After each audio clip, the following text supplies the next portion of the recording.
One of my hot takes before the season started already went out the window. Jalen McMillan sprained his neck during preseason, and he'll be out for quite a considerable amount of time from what I've heard. I was really hoping that maybe they would be able to use him a lot more, especially with guys like Mike Evans and Chris Godwin taking the coverage away, but yeah, that might have just gone out the window. I guess we'll see what happens when he comes back. Maybe he'll be as good as he was, if not better, but really sucks, man. Injuries really do suck. But anyways, let's get back to the video. Fuck the Bucs, though. Oh yeah, by the way, let Desmond play, Tampa. Welcome back to Grizzly Talks Football. Ladies and gentlemen, we have waited so long for this, but I am ready to unveil my 2025 NFL quarterback tier list. I haven't done one of these in quite a while, but I'm sure we'll be able to get the thick of things. If for some reason you have not seen that Season 2 playlist, I'll make sure to leave it in the description below so that you can go check it out. Go check out every single episode so you're all caught up, and you also have it for future episodes whenever they come out. Also, do not forget to hit the red subscribe button and hit the notification bell so you don't miss a single one of my videos. Without further delay, let's go to the NFL quarterback tier list for 2025. Of course, we have 4 tiers: best of the best, very good option, middle of the pack, and unproven / not a good option right now. I did kind of switch up the tiers just a tiny bit, specifically that last tier. But anyways, let's get started with Jared Goff. I don't think he's the best of the best. I for sure think he could be a top 10 option going forward. I still think he's a very good option. Rookie season was a disaster, but then with a new coach and a new system, he was able to flourish. This also combines with some good talent that they got over time, and they were able to, when he went to Detroit, he actually had some good weapons around him. Just imagine Jared Goff thrown to Puka Nacua. That would be, that would kind of be a cheat code. But he has been very solid since 2017. I'll give him that. Next up, we got Joe Burrow, and, well, yeah, that's self-explanatory. My number 1 quarterback just behind Patrick Mahomes. Also, by the way, yeah, remember that tier list that I made? Yeah, or the QB rankings that I made? I'm changing something. Top 5 quarterbacks: Pat Mahomes 1, Joe Burrow 2, Josh Allen 3, Lamar Jackson 4, and Jaden Daniels at 5. With Jalen Hurts just missing the top 5. Just FYI. Joe Burrow, of course, if injuries wasn't holding him back, he would have had 1 or 2 MVPs by now.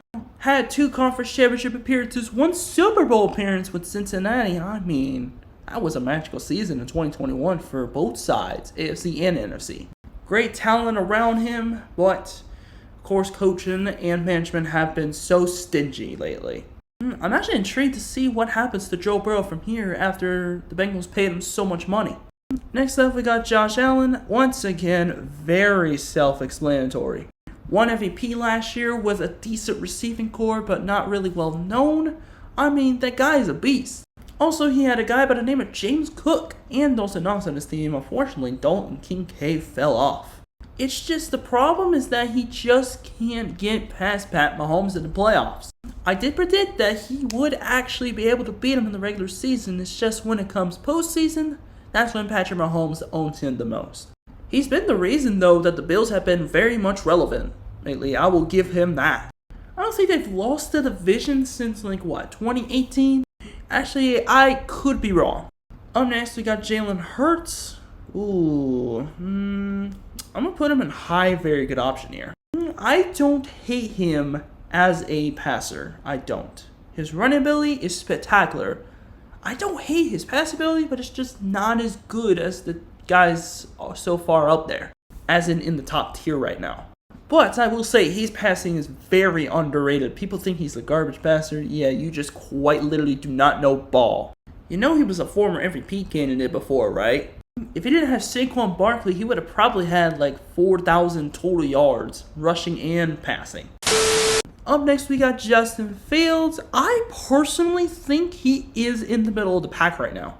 I don't think Justin Fields is garbage at quarterback as far as the passer goes. Running ability, very nice. People just assume this guy's throwing ability is terrible, but I think he's one of those guys, just like Jalen Hurts, that's underrated as far as the passing aspect. He did very well with Pittsburgh to start the season before Russell Wilson came back from injury. I would know because he beat us. he wasn't terrible with the Bears either. They just could not get anything going to be able to help him out, get him new weapons or something. They didn't do that for him. It's just the fact that he's on the Jets is what I can't take him seriously for. Next up, we got Jaden Daniels. Yeah. I know it's very early, but I still think he is one of the best. Best rookie season of all time, leading the Commanders to the NFC Championship for the first time in over 30 years. One of the best passers, made Terry McLaurin a top 10 receiver on the season. I'm sure Terry is glad to finally have a very proper quarterback, because Jaden Daniels is that guy. Next up, we got Anthony Richardson. Yeah, no explanation needed. Guy lost the starting job to Daniel Jones, and even then, his second season was the most inaccurate quarterback in the league, and he was legitimate ass. I think Daniel Jones can at least get him to like maybe 6 or 7 wins, but Anthony Richardson, no. Up next, we got Patrick Mahomes, and well, yeah. My number one quarterback, now my new number one quarterback as far as QB rankings goes. I mean, I would have put this guy number one any day. Had a decent wide receiver room, now has a bad offensive line. I mean, I still think the Chiefs are going to win 12 or 13 games, probably. They'll still hold down the division because they have probably the best quarterback in the league right now. And most likely the best head coach in the league right now, as well as Andy Reid. Defense kind of took a step back, but I don't think they're going to be that bad. Maybe the Chiefs will regress from their 15-2 season. I don't think that's not guaranteed, but I still think he's very good, though. Watch people underrate this guy, and he wins MVP. That could shut a lot of haters up. Up next, we got Justin Herbert. I don't think he's bad at all. He is a very good option, at least a top 15 quarterback. Jim Harbaugh is going to be the reason why Justin Herbert goes into his prime. They haven't had a single playoff win just yet. I think they're going to get there very soon. Let's see what year 2 of the Harbaugh era brings in LA. Up next, Geno Smith. I'm not going to lie, he is definitely middle of the pack here. He had some good seasons with Seattle. Then they traded him to the Raiders, where he reunited with, of course, Pete Carroll. I think he'll be a solid quarterback, but he just won't be as good as the guys a very good option right now. Especially with guys like Trey Tucker, Jacoby Myers, and even Jack Beck to throw to. I think they'll be at least serviceable on offense. It's really the defense I'm worried about for the Vegas Raiders. Up next, we got Bo Nix. I think he is a very good option for that Broncos team. Rookie season, people were saying he was going to be ass. I was one of those believers. And guess what? He led them to the playoffs along with Sean Payton. And hopefully a new wide receiver too, perhaps Pat Bryant, maybe even A.T. Perry if he starts to pop off. Maybe Denver makes a big run here. That's why I had a hot take of them making it all the way to the AFC Championship game. Go get him, Bo. Next up, we got the Shador Sanders. Right now I'm going to put him in unproven because he is QB4 on the Browns depth chart right now, which I think is disrespectful. Just more motivation for Shador to keep on grinding, keep on working, and maybe he'll be able to get that starting job. Next up, Cam Ward, rookie number 1 overall pick for the Tennessee Titans. I'm going to put him unproven for right now. I don't think he's going to be as bad as people are expecting him to be, but with the offensive situation, I wouldn't be surprised if, Cam Ward gets fed to the Wolves and he starts to struggle. It's not that I don't want Cam Ward, it's just the team around him, as far as an offense, it's not that great. I mean, he has a couple bright spots in Calvin Ridley and Tony Pollard, but the rest of them, they're kind of unproven here, or also washed. Tyler Lockett. Next up, Jalen Milroe. I saw he had a pretty solid preseason game just in week 2, but I'm still going to put him in unproven because he is kind of buried in the depth chart. The same thing goes for, I think that's Will Howard, Quinn Ewers, and Dylan Gabriel, and Jackson Dart. Those are still unproven. Those are rookies right now. Hopefully they can some bit get a chance here. Next up, we got Aaron Rodgers. I think he'll still be middle of the pack, yes. He is definitely not as good as he was in 21 when he won MVP, but he's at least a serviceable quarterback. Just ask the Jets. It's just his coach is Mike Tomlin, He's just a fucking clown. Sure, he gives winning records, but they don't do anything other than that. Next up, we got Brock Purdy. I still think he's a very good option. I'm not even going to hold you. People can say game manager all they want. Brock Purdy literally went from Mr. Irrelevant to one of the most irrelevant quarterbacks in the league. It just sucks that injuries completely screwed the Niners out of a division title again. Maybe with a healthy receiving core, maybe Brock Purdy can reach his fullest potential and be an MVP candidate soon. Next up, we got Sam Darnold, who's gone to Seahawks. I do think he's going to be middle of the pack. I don't think he's bad at all. I used to be a Sam Darnold hater, but he proved me wrong most definitely last year by being a Pro Bowler. That's just the thing with Kevin O'Connell and his quarterbacks. It'll be interesting to see what Mike McDonald can do with Sam Darnold, especially with guys like Cooper Kupp, JSN, Kenneth Walker, and quite a bunch more. I do worry about the offensive line, though, and sometimes the unproven defense. Next up, Matthew Stafford. He is a top 10 QB, and you can't say otherwise. Has been a top 10 QB ever since he was on the Lions, and he could just continue to be that way even when he was traded to the Rams. At least now he has a ring, and he has some very good weapons. Devontae Adams, Kyren Williams, Puka Nacua. Tyler Higbee is a solid tight end option as well. Watch this Rams offense throw it back to the late 1990s, early 2000s with the greatest show on turf 2.0. Next up, we got the midget. Nah, I'm just kidding. It's Kyler Murray. But, yeah, he's middle of the pack. At very low end. He's just not that great of a quarterback, to be honest. He's a good runner, but unlike Justin Fields and Jalen Hurts, his passing, it's taking a little bit of a dip. He has some talented guys, though. I mean, he has Trey McBride, who was a dominant tight end, and he also has Marvin Harrison, who is going into his second year now. I just don't think the Cardinals are going to do much with Kyler Murray at the helm. But maybe he proves me wrong in 2025? Yeah, I got nothing. Next up, Lamar Jackson. Yeah, self-explanatory. He's up there. 100% up there. 2-time NFL MVP. Probably could have been 3-time. But he's still a very good option. Still one of the best quarterbacks in the league, even with Derrick Henry still in the shine. He still has guys like Zay Flowers, Mark Andrews, Rashad Bateman, now D-Hop. This offense could be disgusting. Or rather, this whole team could be disgusting this year. Don't be surprised if they take the 1 seed. Next up, we got Mason Rudolph. Honestly, he's not as bad as people give him credit for, but still not a very good option right now. Had a bad year with Tennessee. Now he's the backup in Pittsburgh. Maybe he'll get a chance to at least be a backup, and maybe Aaron Rodgers gets hurt and he starts to surprise everybody. Yeah, I don't know. Next up, we got Drake May. I still think he has untapped potential. I think Mike Vrabel's going to do a very good job of doing so, but I'm going to put him in the middle of the pack until further notice. Jeremy was just a terrible coach, and he also got dealt a bad hand. I think Mike Vrabel will be able to turn this team from worst to potentially second in the division, especially with a playoff berth. Next up, we got Tua. Yeah, I think he has some good intangibles and also some good passing stats, but he just needs to stop getting hurt. If it wasn't for all those daggum concussions, I think he could have been a pretty solid option for Miami.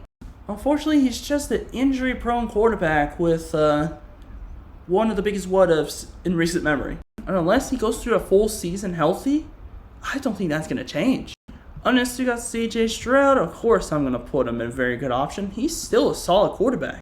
Had a good rookie season, a little bit of a sophomore slump, but I do think CJ Stroud is still a very serviceable quarterback, especially with pretty nice coach in D'Amico Ryans and some great wide receiver room.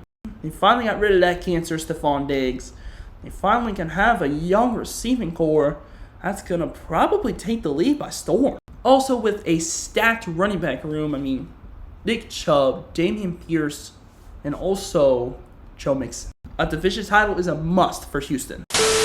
Next up, we got Trevor Lawrence. Middle of the pack right now. Had a solid season in 22, fortunately, with some bad coaches and everything. He does have a first-year head coach, and I think it's Liam Cohen now. Maybe he'll be able to unlock Trevor Lawrence's full potential. Maybe he could be an offensive player of the year candidate. especially with guys like Brian Thomas, Tank Bixby, Travis Hunter, Travis Etienne when he starts to finally be good again. The sky's the limit for Jacksonville right now. Or could we see a QB change in Jacksonville, Florida? Next up, we got Jordan Love. Of course, we got to put him in a very good option. He's been solid. If he could just tone down the turnovers, I think this guy could be actually one of the best QBs in the NFC. I mean, Jordan Love has some pretty nice weapons. Josh Jacobs, Matthew Golden, who's a rookie. I mean, both of those guys are very good options. It's just, can the other options at wide receiver emerge? Tucker Kraft, we know, is a good tight end as well. Next up, we got Baker Mayfield. I'm going to skip some of these. Actually, no, you know what? Well, Levis, we're just going to put it in not a good option. It's not that he's completely awful. It's just, he kind of sucked and he got benched for Mason Rudolph. Obviously, next up is Baker Mayfield. I'm putting him in best of the best. He was like top 5 in touchdown passes and passing yards. Dude is so underrated at quarterback. People don't give him the credit that he deserves right now. Weapons like Bucky Irvin, Rashad White, good running back duo. Mike Evans, Chris Godwin when healthy, Amika Ibuka. That you can't get any better than that. Add that with a good offensive line, well, aside from the first game, that's a very elite offense. As far as Derek Carr, he did retire, so I'm going to just use Tyler Shock as a placeholder. I'm going to say unproven for Tyler Shock. I'm not exactly sure how he's going to perform in the regular season, but hopefully it will be better than, last time. Next up, Bryce Young of the Panthers. He's definitely getting better, but right now I'm putting him in the middle of the pack. Has a new number 1 receiver in Ted McMillan. Chuba Hubbard, Rico Dowdle are a nice running back duo. Tight end could use some work. Receiver options like Jalen Coker, Xavier Liet, and Thielen. I mean, the cards are all there. Now it's time to prove that in the full season, Bryce Young can withstand the pressure and lead the Panthers to some new heights. Next up is Michael Penix of the Falcons. He only played 3 games. I'm just going to put him in unproven for now. Looked good in the final 3 games of the season last year, but I just need to see more. I'm a Falcons fan. I'm not going to go too high on Penix right now. I just need to see more out of him. If he can play well, we should be a pretty solid team. If not, then we're probably going to be set back for a few years. Coming up next, we got Dak Prescott. I still think he's a top half QB, even though he's on the Cowboys. Or the Cowgirls, if you want to call them that now. I don't think he's going to be as good as he was with Mike McCarthy and Jason Garrett. It's just, Brandon Schottenheimer is just a fucking clown. I hope Dak gets away from that absolute god-awful organization with a terrible owner. And the final quarterback is Russell Wilson of the Giants. I'm going to put him in a little bit of high middle of the pack here. I don't think Mr. Unlimited is going to be going anytime soon. Unless he somehow completely turns into 2022 Russell Wilson when he was with the Broncos. Maybe Jackson Dart might be able to start. Maybe Jameis Winston. I don't know. Oh yeah, by the way, just so people don't get confused, the unproven people are all the rookies and Michael Penix. Everybody else is not a good option. Unfortunately, they're missing Daniel Jones. I would have put him in not a good option either. But as far as Russell Wilson, especially with guys like Tyrone Tracy, Cam Scatteraboo, Link Neighbors, perhaps Darius Slayton, maybe he could turn this Giants team into something, but I keep talking about this, but the schedule, unforgiving. Good luck, Russ. You're going to need every single bit of it. And with that, that is going to end the QB tier list. Of course, you can see every single quarterback in their respective tiers. Good luck to everybody in the 2025 NFL season. That's also going to do it for this episode of Grizzly Talks Football. If you enjoyed this, make sure you give this a big thumbs up. Hit the red subscribe button and hit the notification bell so you don't miss a single one of my videos. Yeah, you looking at the screen right now. Don't miss a single one of my videos. Hit the bell and subscribe. This is the Grizzly signing off for now, and until next time, I'll see you guys later. Peace, love, keep the Grizzly vibes with ya at all times. Take care.